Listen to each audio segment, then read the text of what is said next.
There is a place where three religions built one civilization. Where an empire that ruled half the known world began as a collection of mountain tribes who refused to surrender. Where the language spoken by 500 million people today was forged in the fires of 8 centuries of war. Tonight, I want to show you something remarkable. Not through sensationalism, but through evidence. Not through speculation, but through what the stones, the documents, and the artifacts actually tell us. Spain's story is not what most people imagine. It's not a simple tale of conquest or glory. It's something far more fascinating than that. It's a story of transformation, how a fractured land of ancient tribes became Rome's wealthiest province, how that Roman province survived barbarian conquest, how it became the crown jewel of Islamic civilization, and how from the ashes of endless conflict, it emerged as the first global empire since Rome itself. 3,000 years. Phoenicians, Romans, Visigoths, Muslims, Christians, Jews, all leaving their mark on the same soil. The question is not whether Spain was shaped by conquest. Of course it was. The question is, how did so many different peoples, cultures, and faiths forge something that would change the world forever? Before we begin tracing this remarkable journey, I should mention that I prepared additional materials for those interested in exploring further. Detailed maps, timelines, and scholarly references, which you'll find in the Community tab. And if these patient, evidence-based explorations appeal to you, you're welcome to subscribe. We value depth here because some stories cannot be rushed. Now then, let's begin where all enduring stories begin, not with myths, but with what we can actually know. Let's begin with the evidence. 1. The ancient Iberian mosaic, the land before names. To understand Spain, we must first understand Iberia. That is what the ancient Greeks called this peninsula, a name derived from the Ebro River, which winds through the northeastern territories. But long before the Greeks gave it a name, people lived here. The archaeological evidence tells us that as early as 1200 BCE, perhaps earlier, distinct cultures had established themselves across this diverse landscape. These were not wandering nomads, but settled peoples with sophisticated social structures, artistic traditions, and trade networks. In the south, the Tartessians built what some historians believe may have been the first urban civilization of Western Europe. Their wealth came from metal, copper, silver, and tin, which they traded with Phoenician merchants from the eastern Mediterranean. According to ancient sources, including the Greek historian Strabo, Tartessos was a place of remarkable prosperity. Yet mysteriously, around 500 BCE, this civilization seems to have vanished from the historical record. What we know from both archaeological findings and later Roman accounts is that Iberia was home to numerous distinct peoples.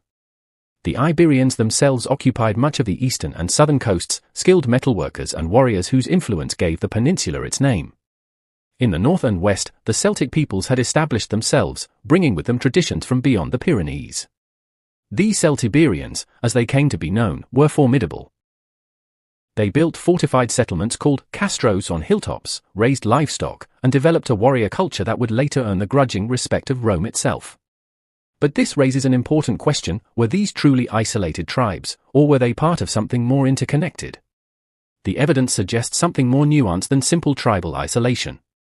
Trade routes crisscross the peninsula. Phoenician trading posts dotted the southern coast. Gadir, which we now call Cadiz, was founded around 1100 BCE, making it one of the oldest continuously inhabited cities in Western Europe. The Greeks established colonies along the Mediterranean coast. These foreign settlements brought new ideas, new technologies, and new connections to the wider world. The Iberian peoples were not passive recipients of these influences; they adapted, integrated, and transformed them into something distinctly their own. The Iberians developed their own writing system, influenced by Phoenician script. Their art, particularly their sculptures and jewelry, showed remarkable sophistication.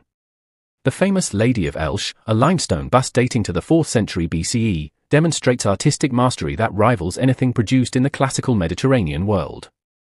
It's worth pausing here, because this detail changes how we see everything that follows.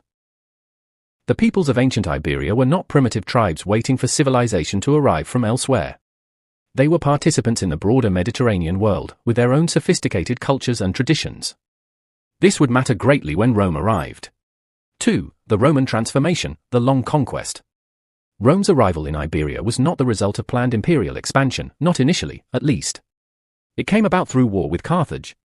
In 218 BCE, during the Second Punic War, Roman legions landed at Empúries in northeastern Spain. Their objective was to cut off the Carthaginian general Hannibal from his base of support. What they could not have anticipated was that this military expedition would evolve into a conquest that would take nearly 2 centuries to complete. The Romans called this land Hispania.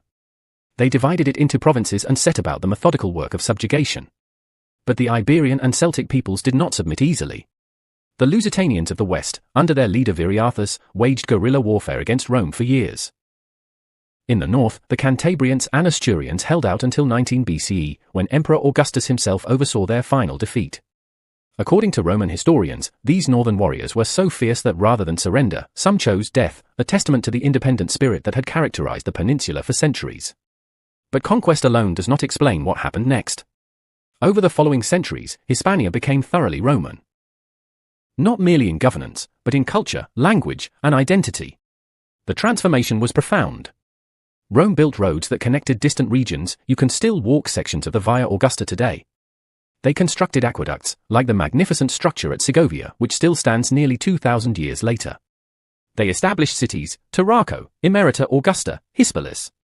Latin replaced the native languages. Though Basque, remarkably, survived in the northern mountains and continues to this day, a living link to pre-Roman Iberia. Roman law, Roman customs, Roman architecture, these became the foundation of Hispanic life. But this was not simply imposed from above. The Hispanic peoples embraced Roman citizenship, Roman culture, and Roman opportunities. Here is something that often surprises people: Hispania gave Rome some of its greatest figures. The philosopher Seneca, whose Stoic writings influenced centuries of Western thought, was born in Córdoba. The poet Martial, whose epigrams still delight readers today, came from Bilbalis in northeastern Spain.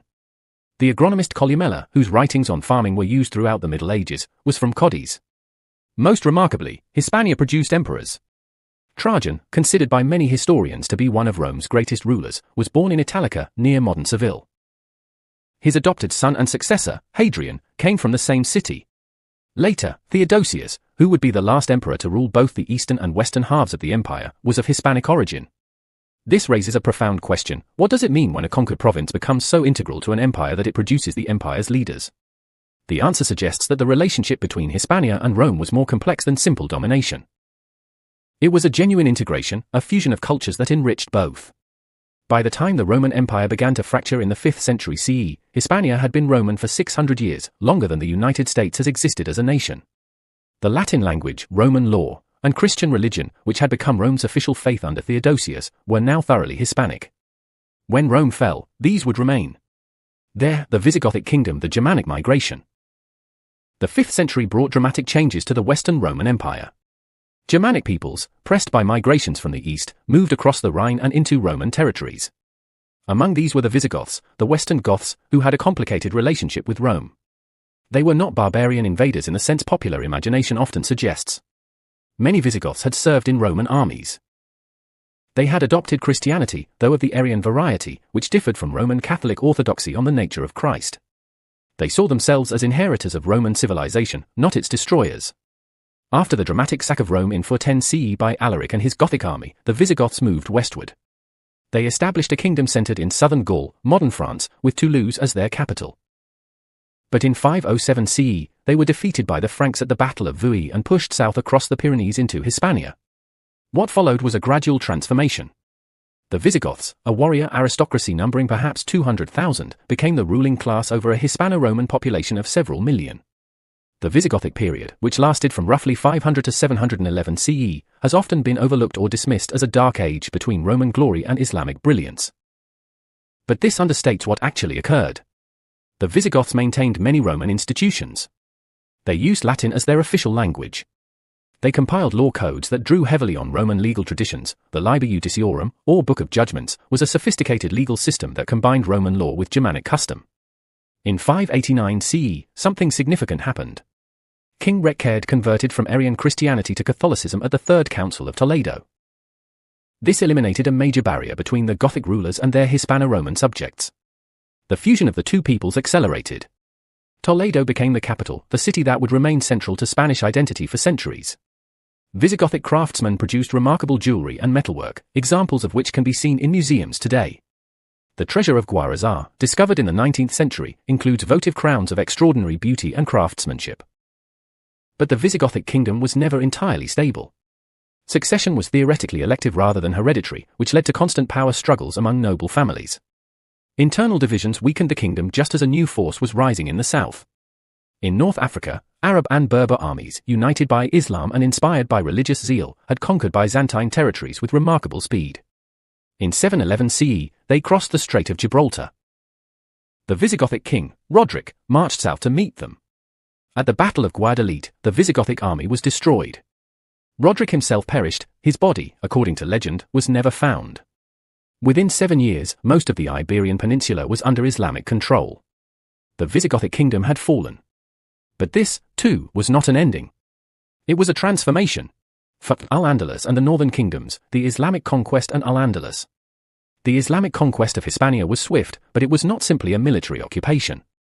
What emerged was al-Andalus, a society that would become one of medieval Europe's most sophisticated civilizations. Under the Umayyad Caliphate, and later the independent Caliphate of Córdoba, al-Andalus became a center of learning, trade, and cultural achievement. Córdoba in the 10th century was arguably Europe's greatest city. Larger and more prosperous than Rome or Paris, with street lighting, running water, and libraries containing hundreds of thousands of books. The society was diverse. Muslims, Christians, and Jews lived in relatively close proximity, though not as equals. Non-Muslims paid special taxes and faced certain restrictions. Nevertheless, compared to much of medieval Europe, al-Andalus was remarkably cosmopolitan. Scholars translated Greek philosophical and scientific texts from Arabic into Latin, preserving and transmitting knowledge that had been largely lost to Christian Europe. Mathematicians, astronomers, physicians, and poets flourished. The works of Averroes, the great Islamic philosopher, would later influence medieval Christian theology. But Islamic rule never extended over the entire peninsula. In the mountainous north, Asturias, Galicia, the Basque country, Christian kingdoms maintained independence. The Kingdom of Asturias, founded by a Visigothic nobleman named Pelayo around 718 CE, saw itself as the inheritor of the Visigothic kingdom and the defender of Christian Hispania. Whether the Battle of Covadonga, where Pelayo supposedly defeated a Muslim force, was the significant victory later chronicles claimed is debated by historians. What matters is that it became a foundational myth for the Reconquista.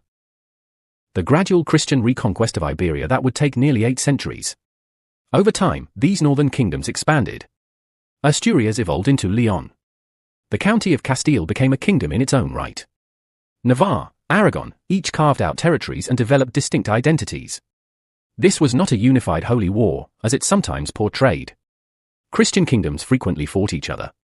They also sometimes allied with Muslim taifas. The independent kingdoms that emerged after the Caliphate of Córdoba fragmented in the 11th century against other Christians. What we must understand is that medieval Iberia was extraordinarily complex. Christians lived under Muslim rule. Muslims lived under Christian rule. Jews maintained significant communities in both. In Toledo, recaptured by Castile in 1085, a famous school of translators brought together Christian, Muslim, and Jewish scholars to translate Arabic texts into Latin. This intellectual exchange helped spark the European Renaissance. This period saw what historians call the convivencia, the coexistence of 3 cultures and 3 faiths on the same soil. How peaceful or conflictual this coexistence was remains debated. There were certainly periods of tolerance and cooperation, but also persecution and violence. What is clear is that this unique situation, nowhere else in medieval Europe did such diversity exist, shaped the character of what would become Spain. It also created a deep ambivalence about identity that would echo through Spanish history. Was Spain fundamentally Christian, the heir to Rome and the Visigoths? Or was it also shaped by Islamic and Jewish contributions? These questions would not be easily answered. 5. The rise of the Spanish kingdoms, the marriage that changed history. In 1469, something remarkable occurred. Isabella, heiress to the throne of Castile, married Ferdinand, heir to the throne of Aragon. This dynastic union would change the course of Spanish and world history. It's important to note what this marriage did and did not create. It did not immediately create a unified Spain. Castile and Aragon remained separate kingdoms with separate laws, separate parliaments, and even separate currencies. What it created was a partnership of crowns under shared monarchs. But the symbolic and practical implications were profound. Together, the Catholic monarchs, as they would be called, commanded the resources of the 2 most powerful Christian kingdoms in Iberia. Their first major joint undertaking was the conquest of Granada, the last Muslim kingdom in Iberia. The Nasrid Kingdom of Granada had survived for 2.5 centuries by paying tribute, exploiting divisions among Christian kingdoms, and relying on its mountainous terrain and formidable fortifications. The War for Granada lasted 10 years, from 1482 to 1492. It was fought with the latest military technology, artillery that could breach medieval walls, and with crusading fervor. Pope Sixtus IV granted it the status of a holy crusade. On January 2, 1492, the last Nasrid Sultan, Muhammad XII, known as Boabdil, surrendered the keys to the Alhambra. According to legend, as he departed into exile, he looked back at the city he had lost, and his mother rebuked him. Weep like a woman for what you could not defend like a man. Whether this story is true hardly matters. What matters is that after nearly 800 years, Islamic political rule in Iberia had ended. But 1492 held more than military triumph. It also marked a tragic turning point. In March of that year, Isabella and Ferdinand issued the Alhambra Decree, expelling all Jews from their kingdoms unless they converted to Christianity. The Jewish communities of Spain, some of which had existed for over 1,000 years, faced an impossible choice. Tens of thousands converted. Tens of thousands more went into exile, scattering across the Mediterranean, North Africa, and the Ottoman Empire.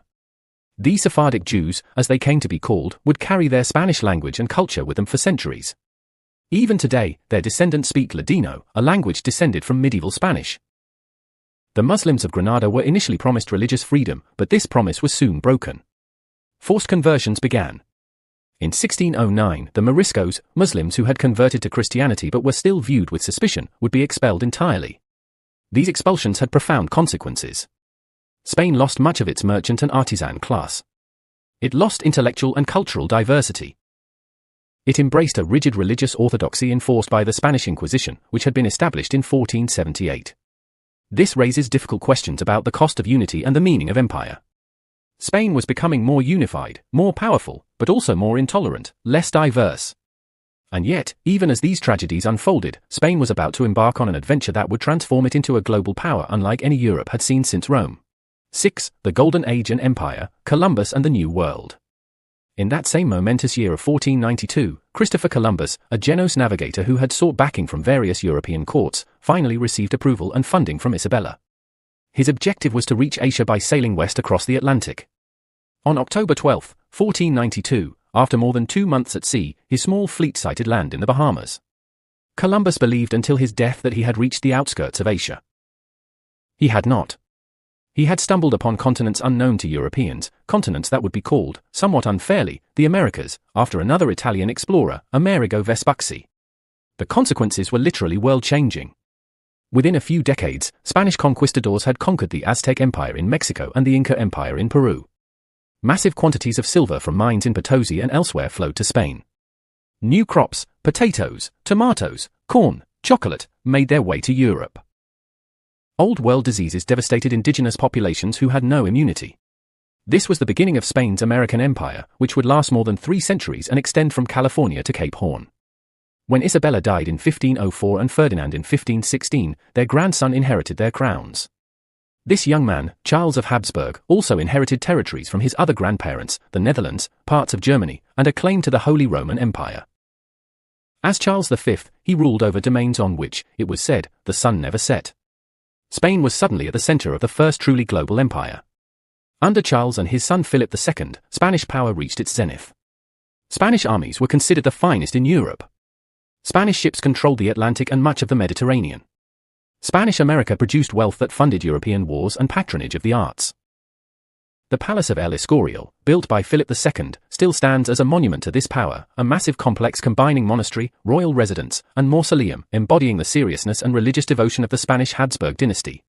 This period of political and economic dominance coincided with extraordinary cultural achievement, the Spanish Golden Age. Miguel de Cervantes published Don Quixote in 1605, creating what many consider the first modern novel and one of the greatest works in world literature. The plays of Lope de Vega and Calderón de la Barca filled Madrid theaters. Painters like El Greco and Diego Velázquez produce masterpieces that still draw millions to the Prado Museum. Spanish became the language of diplomacy and culture. Spanish fashion influenced European courts. Spain seemed to have achieved everything it had sought. Unity, power, wealth, cultural prestige. And yet, there were signs of trouble. The expulsion of Jews and Muslims had depleted Spain's productive classes. The flood of American silver caused inflation throughout Europe. Spain's constant warfare drained the treasury. The rigid hierarchies of Spanish society discouraged commerce and innovation.